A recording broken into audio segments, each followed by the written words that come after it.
Hoy, ka-coffee, magandang araw po sa inyo. Luzon, Visayas at Mindanao, nasaktan. Nako ha. Nasaktan si Chis Escudero sa matigas na sinabi ni PBBM. Alam mo, malaking pagbubulgar ito eh. Ina-acknowledge ng presidente na may mga budget insertion na hindi dapat. Ayan, dyan nasaktan si Chis Escudero eh. Kasi ang sabi ng presidente, kapag hindi aligned dyan sa National Expenditure Program, hindi ko pipirmahan yan. Very strong yung statement na yan ni PBBM ha. Hindi ko pipirmahan yan. In short, yung mga budget insertions ninyo, pag hindi yan aligned sa NEP na scrutinize ng DBM, hindi ko pipirmahan yan. Nag-react si Chis Escudero. Nasa poll siya eh. Kasi kaliwat kanan na balita, Vera Files, Politico, all over the social media, lumalabas yung balita na napakalaking halaga nang isiningit ni Chis Escudero sa budget insertion. Ibig sabihin, itong mga siningit na pondo na yan, hindi na nabusisi yan ng House of Representatives at ng Senado. Diba? Kasi sa budget hearing, binubusisi ang bawat budget ng bawat agency. Kada sentabo, binubusisi yan. Ang problema sa budget insertion na wala nang busising nagaganap. Insert na lang ng insert. Na guilty si Chis Escudero dyan. Nag-react. Akala niya siguro hindi siya tatamaan dun eh. Nag-react siya sa sinabi ni presidente. Takot nyo lang. Hindi ko pipirmahan yung budget na yan, sabi ng presidente. Oh. Sabi ni Chis Escudero, unfair kayo. Di ba? Parang dramatic ang dating eh. Hindi kayo patas, unfair kayo. Ayan oh. Nasa Philippine Star. Unfair. Hindi patas. Unfair corruption allegations, part of a demolition job, sabi po ni Escudero. So, ibig sabihin pala, mali yung ginagawa ninyo. Mali yung pagpuna nyo sa mga budget insertion. Demolition job nyo lang yan para sirain ako. Ibig sabihin, may kumikilos para sirain si Chis Escudero. Yan ang pinapalabas niya dyan. Demolition job lang daw yan. Kaya pala lumalabas sa balita dahil parte ng demolition job. Binayara pala yung media para sirain si Escudero. Senate President Francis Escudero called the corruption allegations against him and other senators unfair following reports of budget insertions dyan po sa budget. Oy, maging patas naman kayo. Hindi kayo nagiging patas eh. O, nag-insert na nga ng bilyones eh. Tapos nakinabang yung mga lugar nila eh. Diba? Tapos sasabihin ngayon, political lang pala ito. Demolition job pala itong ginagawa. No? Following the reports of budget insertions in the 2025 national budget that appeared to benefit his allies. Hindi na nyo pa ba yan? Hindi lang naman exclusive yan sa leadership ni Escudero. Even before, yung mga previous leadership dyan sa Senado and even sa House, hindi na naman sila absuelto dyan. Nangyayari at nangyayari talaga yung budget insertions. Paano nangyayari yan? Balikan lang natin, na-discuss ko na to sa previous vlogs ko, no? Yung pinasa ng agency na budget dadaan sa DBM, nabusisi ng DBM yan. E then saka ibabato yan sa House of Representatives at sa Senado. Ibubusisiin nila yan. Diyan na nagkakaroon ng dagdag bawas. Yung agency, depende sa galing sumagot ng resource person, ng head of agency. Kasi tatalungin siya ng mga senador eh. Tatalungin siya ng mga mababatas. Kung kaya niyang i-defend yung kanyang budget, okay, pasado. Kung hindi kaya i-defend, bababaan ng budget. Eh kung malakas ka, tapos na yung part na yan ha, kung malakas ka kay Senate President, kahit binawasan ka na, pwede pang maibalik yung budget mo. Diba? Insertion na yan. Kung malakas ka, may copy ka kay President, SP, dagdagan mo naman ako dyan sa Bulacan bigyan mo ako ng 10 billion dyan, may papatayo akong tulay dyan. Yun na. Diyan na nagkanda leche-leche. Hindi na nabusisi. Hindi na na-scrutinize. Hindi na nasuri ng DBM yan. Nagkaroon ba ng feasibility study yan? Bakit ganyan ilalagay dyan yung budget na yan? O ilang beses na ba sila nalagyan ng budget na yan? Nagagastos ba nila ng tama yung budget na yan? O baka hindi? Diba? Kaya sabi ng presidente, kapag hindi align dyan sa National Expenditure Program, yung galing sa DBM, hindi ko pipirmahan yan. Kaya nagre-react siya ngayon. Pero ang take ni Escudero dito, political lang yan. Demolition job lang yan. Ayos In short of saying, wala akong kinalaman dyan. Hindi totoo yan. Walang korupsyon na nangyari. Kundi pinupolitika nyo lang ako. Parang si Sara Duterte na rin sumagot eh. Reports from Verifiles and Politico claim that there were several anomalous insertions in the budget that amounted to more than 142 billion pesos. Biruin mo, ang masaklap pa dyan, kanino ang sisi? Kay PBBM lahat ang sisi. Pag hindi pirmahan ni PBBM ang budget, ang sisisihin ng mga congressman, ng mga mambabatas ng taong bayan, si PBBM. Lahat bato kay PBBM. Yes, may karapatan siyang i-veto yan. Pero kung ipapasa mo yan, ilang linggo na lang yan, o kaysa mag-reenacted budget tayo, pag nag-reenacted budget tayo, nako, yung budget ni Sara ng confidential funds, balik na naman yan. Ibig sabihin, yung lumang budget yung gagamitin kapag hindi na pirmahan ng presidente. Ay, nako. Muning. Teka, lalabas ko lang si Muning. Ming, ming, ming, ming, ming, ming. Ming, ming, ming, ming.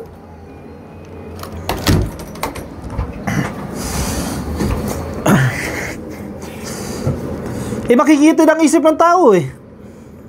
Lalo na yung mga DDS. Kahit kasalanan ng Kongreso, I'm pertaining to House at Senate. Ang sisila siya kay PBBM. Buti nga ngayon, naglalabasan na yan eh.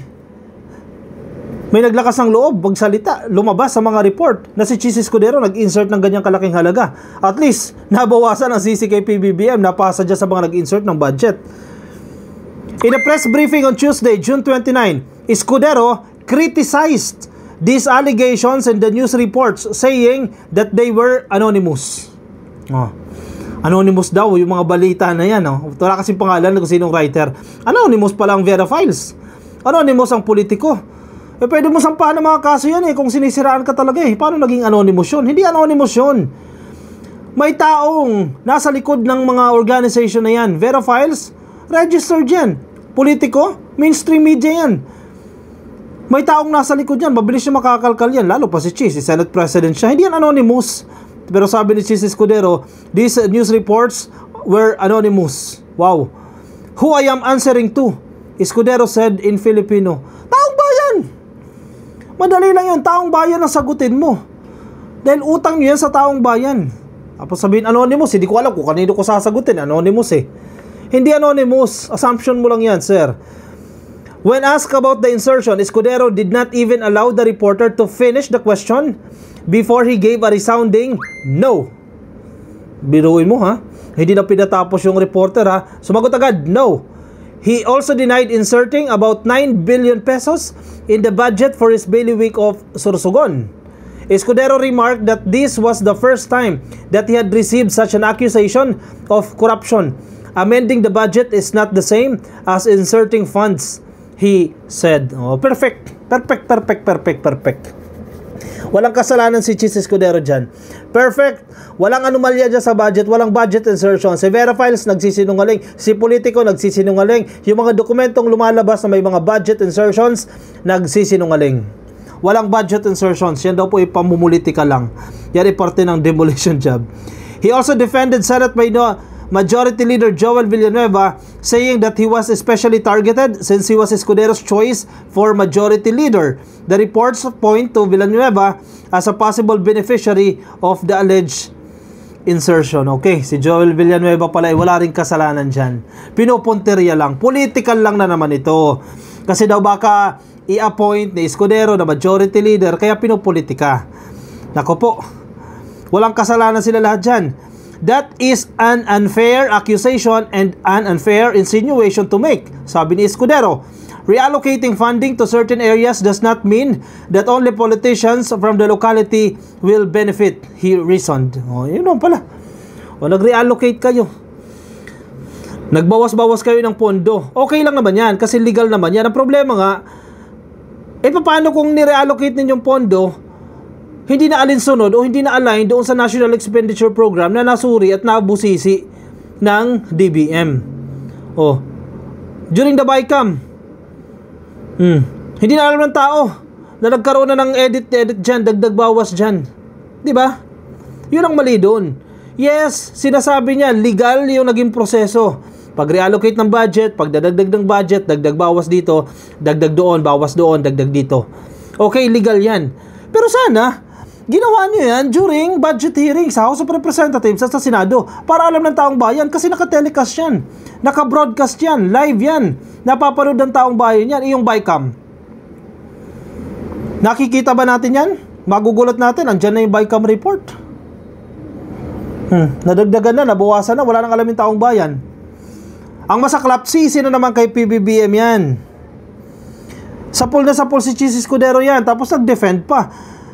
Dapat ang sagot niya dyan, sige Mr. President, hindi na natin gagawin yan o iiwasan na natin yung dagdag bawas, di ba? Dapat aligned na yan sa National Expenditure Program. Tulad ng ginawa ni Romualdez dyan sa House of Representatives. In fairness kay Romualdez, ha,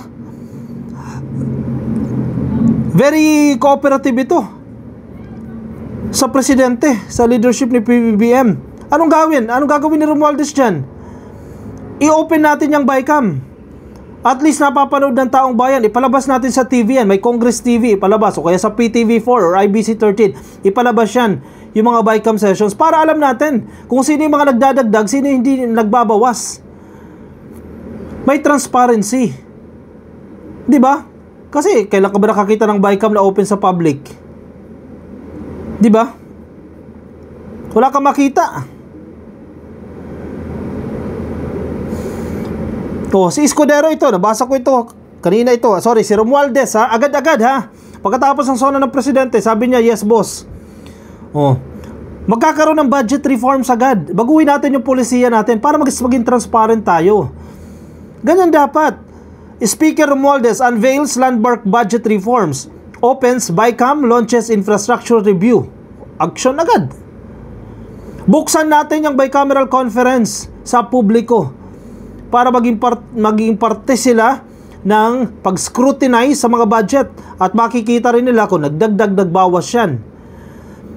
Romualdez declared a new era of transparency and public accountability in government budgeting, unveiling historic reforms that include opening the traditionally closed Bicameral Conference Committee or BICAM to civil society observers.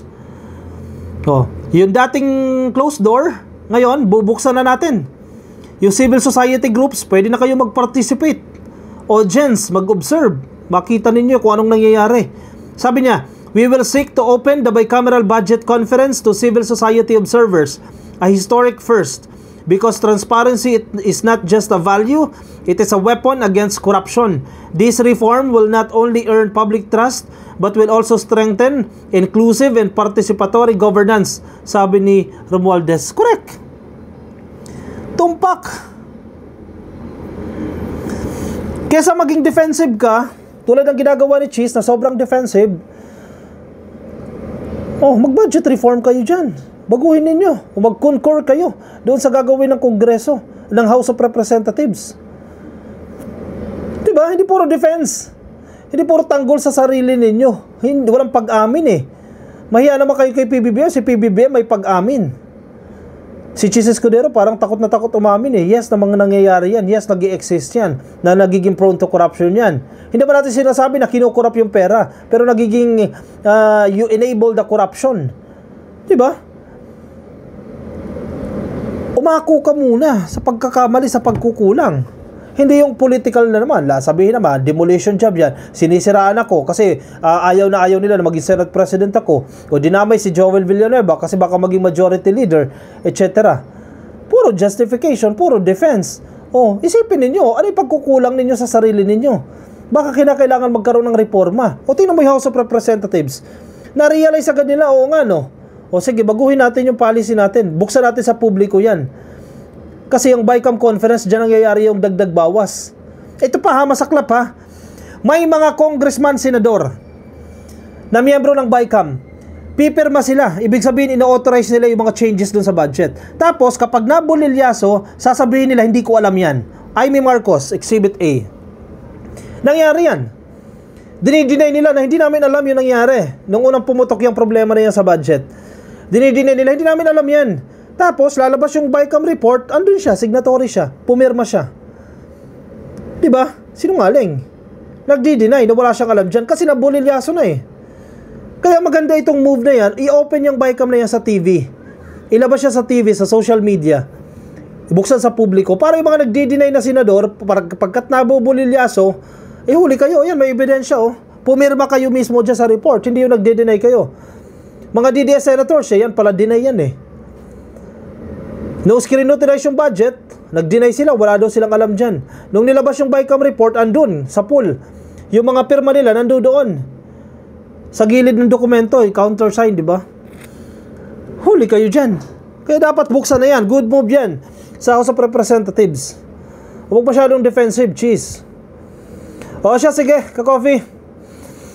I-komento ang inyong opinion, reaction dyan sa comment section para mabasa po yan ng iba natin mga ka-coffee. Mga nasa Facebook, please like and follow, YouTube, subscribe, TikTok, subscribe na rin po kayo. Mamaya, ka-coffee, alas 6 po ng hapon. Salamat PBBM Podcast tayo ha, Wednesday. Alam niyo naman yan, every Wednesday. Salamat PBBM Podcast.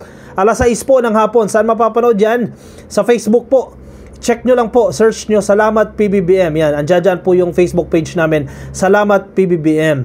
Alas 6 po ng hapon hanggang alas 7:30 po yan ng hapon. Kasama po natin dyan si Palerista TV. Yan, kilalang kilala nyo si Paler, no? Palerista TV at si Yayam Dizon. Panoorin po natin yan, alas 6 po mamaya sa Salamat PBBM. Kasama din na po natin sa grupo si 31 Million Movement at si Mark Ian Everyday. Of course, si Sir Germs Estrada. Huwag pong kakalimutan ha, Salamat PBBM Podcast, mamaya na po yan. I'll see you later and in my next video. Bye-bye.